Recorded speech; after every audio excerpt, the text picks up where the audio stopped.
Dia takut dengan itu. Memang semua teknologi itu bersifat ada yang negatif, ada yang positif. Ibarat sebuah mata pisau yang kedua-duanya tajam dan bisa digunakan. Tinggal bagaimana kita memanfaatkan itu. Nah, ini merupakan pesan, jangan takut untuk melek teknologi. Sebenarnya teknologi diciptakan itu untuk mempermudah kita dalam melakukan semua pekerjaan, semua kegiatan. Yang jauh menjadi dekat, yang dekat akan semakin dekat dan akan mempermudah pekerjaan. Seperti itu menurut saya, Bapak. Jadi itu untuk Pak Iman.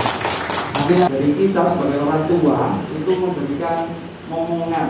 Bagaimana ngomong anak itu dengan rasa kasih sayang, dengan rasa tidak menyudutkan anak. Jadi anak itu benar-benar kita hargai, murid itu kita hargai. Apa kelebihannya, apa kekurangannya kita terima.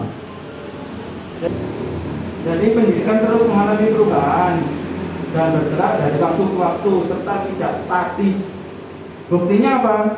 Kurikulum terus dirubah terus sampai dengan tentang budaya positif dan ekosistem positif. Kita ambil contoh perbandingan dengan hidup tumbuh-tumbuhan sebagai petani tadi. Dalam hakikatnya sama kewajibannya dengan seorang pendidik, yaitu menanam padi misalnya. Hanya menuntun tumbuhnya padi, nggak mungkin padi akan dirubah menjadi jagung. Menjelaskan bahwa kita bisa mengontrol orang. Permainan itu tadi menjelaskan bahwa kita bisa mengontrol orang. Maksudnya mengontrol orang bagaimana? Dengan rayuan mungkin bisa diberikan atau dengan cara direbut. Jadi itu adalah merupakan paradigma teori kontrol.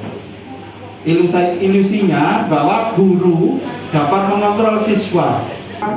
Perubahan paradigma dari stimulus respon menjadi ke teori kontrol.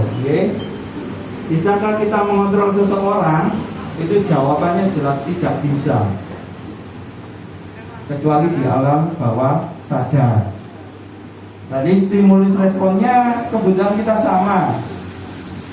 Itu stimulus respon atau yang selama ini kita anggap bahwa kebutuhan kita itu jelas berbeda.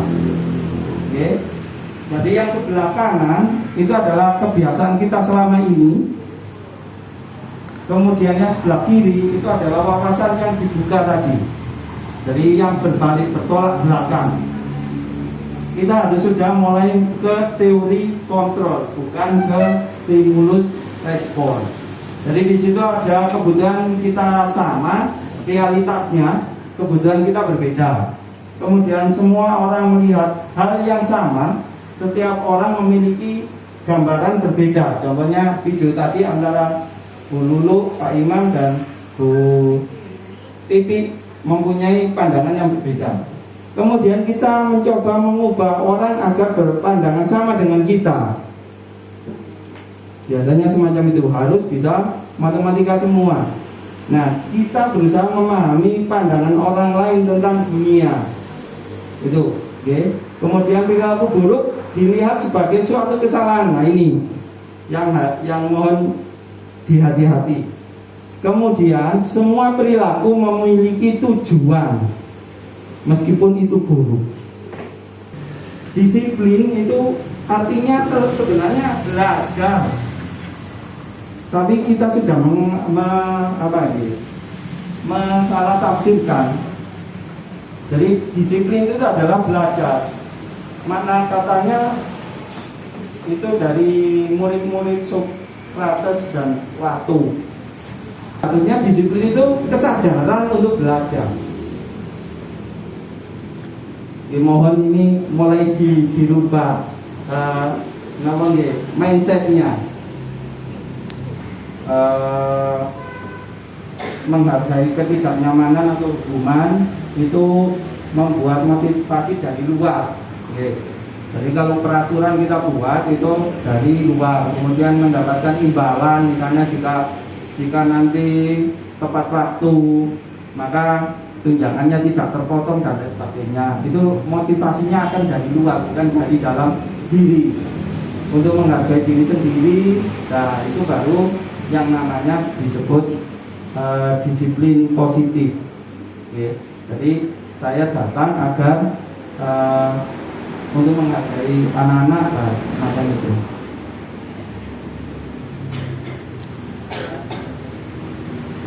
Merdeka menurut Ki Hajar Dewantara itu artinya tidak hanya terlepas dari perintah, akan tetapi juga cakap membuat memerintah untuk diri sendiri, jadi mengontrol dirinya sendiri. Nah, budaya positif itu terbentuk, ngapunten, ini yang nanti mulai menuju inti. Budaya positif itu terbentuk dari peraturan kelas. Selama ini Bapak Ibu guru membuat peraturan dinilai dari dirinya sendiri, tidak melibatkan siswa. Oke. Kemudian setelah peraturan itu di dalamnya ada keyakinan kelas. Setelah keyakinan kelas terbentuk, baru bisa membentuk lingkungan positif. Dari lingkungan positif itu akan terbentuk budaya positif. Pemenuhan kebutuhan dasar. Karena kalau kita dapat memenuhi kebutuhan dasar, itu tidak mungkin akan terjadi kekerasan di kelas. Untuk Merdeka Belajar,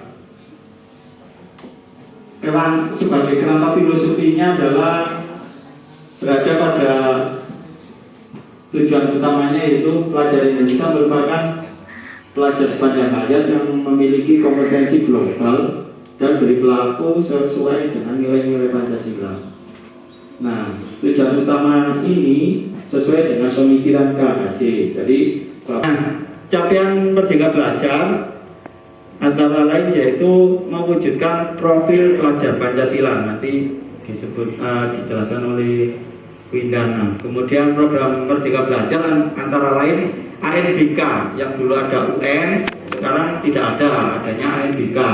Kemudian kalau dulu ada ujian nasional, sekarang dirubah menjadi ujian sekolah. Kemudian RPT yang panjang itu menjadi penyederhanaan RPP yang cukup 1 lembar. Cukup satu lembar.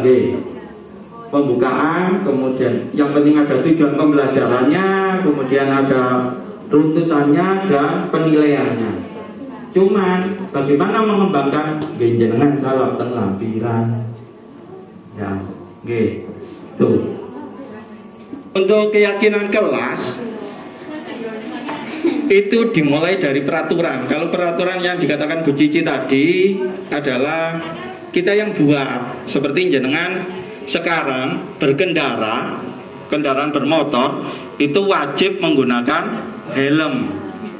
Nah, dari peraturan itu jenengan mungkin nanti ada kesadaran. Jadi gunakan helm itu tidak hanya kalau ada polisi, tapi kemana-mana kita sudah menggunakan helm. Awalnya dari peraturan, tapi dari peraturan itu terus akhirnya jadi kesadaran bahwa penggunaan helm itu sangat aman bagi kita.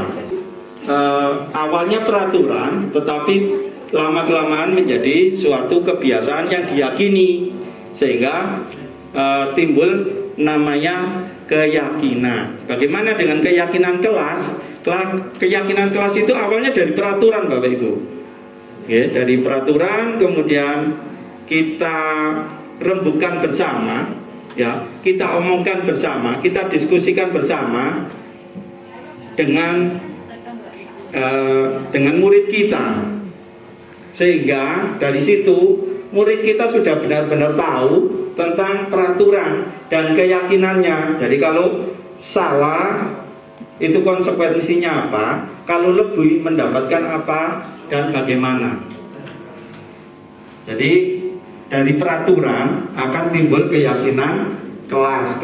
Keyakinan kelas itu jika kita mengajak ke siswa, mengajak ke murid-murid, itu untuk merembuk atau merevisi peraturan menjadi keyakinan kelas. Jadi memanusiakan murid.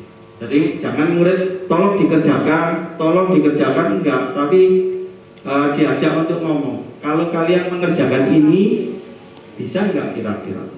Nah, jadi memanusiakan murid tidak selalu kita suruh, tetapi diajak pendapatnya bagaimana tentang peraturan itu. Oke. Saya memotong beritanya.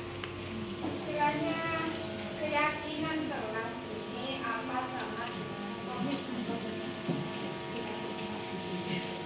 Bisa dikatakan sama, cuman Karena gini Pak, kalau di sekolah integritas itu setiap warga sekolah semuanya itu kita punya komitmen yang disepakati bersama, membuat komitmen bersama dalam arti begini, baik dalam kelas maupun dalam lingkungan seluruh warga ya, maksudnya ya mengacu ke peraturan, tapi itu di breakdown ke kesepakatan bersama, dibuat bersama, ditulis bersama, kemudian dipasang, dipatuhi bersama, seperti itu Pak. Apakah sama dengan yang diterangkan Pak Pendi itu? hampir sama itu. Oh begitu ya. Oke, hampir sama. Cuman di sini dimulai dari kelas masing-masing dulu Ibu. Jadi antara guru dengan Iya, siswa. Tapi kalau jangan kebersamaan dengan yang lain. Nah, ini ada tahap-tahapannya. Kalau ada tahap-tahapannya. Jadi, ya, mohon maaf Nggih. cuma aja sering ya. Di integritas itu gini Pak, di dalam kelas itu kan juga sama, ada peraturan kelas. Seperti anak kan kadang kita itu ya sering menganggap kita punishment ya Pak ya, memberikan punishment ke anak jika tidak mengerjakan sesuatu yang gak nuruti aku gitu kan. Kayak tadi teori yang dikatakan Cici tadi kan sering dihapal ini di model kayak apa. Nah seperti itu. Nah hukuman saya ya. Hati-hati ya. Ya hukuman pokoknya. Nah di situ Pak kami membuat kesepakatan bersama. Ya, lek gak gara PR, kamu minta dihukum apa? Nah, seluruhnya gitu Pak. Ini contoh kecil maksudnya. Ini dari sebuah komitmen ya. Saya juga pengen tahu keyakinan kelas itu sampai seberapa, mana apakah sama atau bagaimana gitu Pak. Di kelas juga ada. Kemudian itu melebar sampai ke lingkungan warga sekolah. Kemudian dari komitmen itu terbentuklah budaya yang positif. Artinya budaya tersebut itu tanpa rasa tergerak dari hatinya sendiri berbuat gitu loh Pak. Itu apa seperti itu atau bagaimana? Aku tekan Bu. matanya. Terima kasih, pertanyaannya sangat bagus, pernyataannya juga sangat bagus. Cuman ada bedanya, ada bedanya. Untuk mendukung motivasi intrinsik dari dalam, kembali ke nilai-nilai keyakinan. Dari nilai-nilai itu keyakinan itu ini ada nilai-nilainya, nilai-nilai yang lebih menggerakkan seseorang dibandingkan mengikuti serangkaian peraturan-peraturan. Jadi di keyakinan kelas itu, kalau jenengan tadi ada konsekuensinya, ada hukumannya, punishmentnya.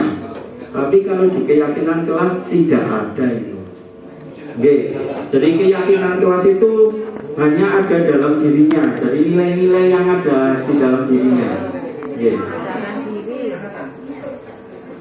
Nah, makanya ini kita tolakkan itu karena kita agar tidak ada siswa yang mengalami kekerasan fisik. Agar tidak terjadi semacam itu, maka guru penggerak diberikan materi ini untuk dibahaskan kepada seluruh guru. Semacam itu Bapak Ibu. Amanan bagi anak itu. Jadi keyakinan itu yang menurut anak itu ditanamkan, diyakinkan, jadi ditanamkan. Ini agak abstrak, tetapi anak-anak nanti mengerti tentang jabaran dari peraturan itu untuk menuju keyakinan.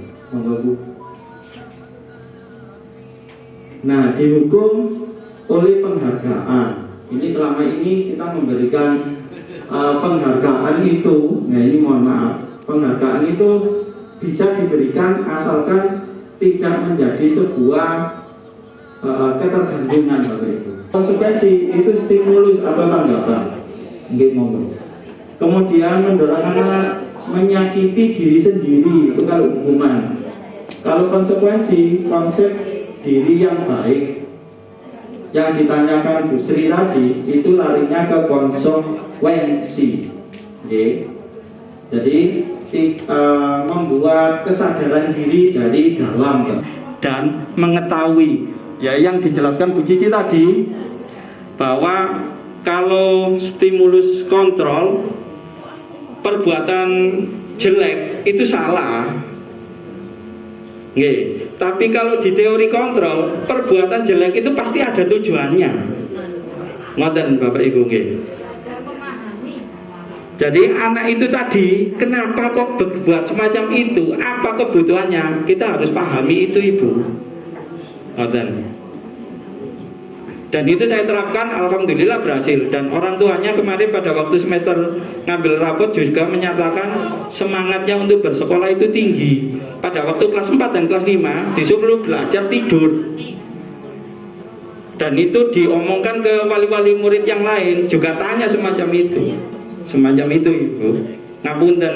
Makanya kami ada kewajiban untuk membagi itu karena saya sudah merasakan keberhasilannya itu.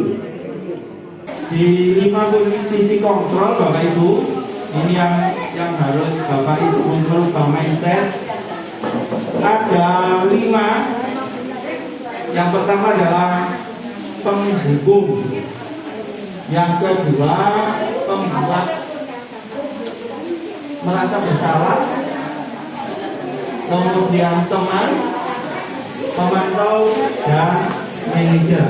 Manajer kontrolnya dari dalam diri adalah manajer. Posisi kita sebagai manajer menghargai diri sendiri. Ada ketergantungan itu. Kami mengharap Bapak Ibu bisa merubah paradigma ini menjadi seorang manajer di kelas itu. Karena dengan manajer Bapak Ibu guru tidak akan menangani siswa yang seperti dikatakan Pak Ali tadi. Jadi tidak mungkin menangani siswa itu dengan kekerasan. Karena manajer Bapak Ibu harus membuat atau mengendalikan jika ada permasalahan murid itu dengan segitiga restitusi. Caranya adalah menyetabilkan identitas. Jadi anak itu ditanya-tanya tadi menyetabilkan identitas. Mengapa kalian berbuat ini? Gitu.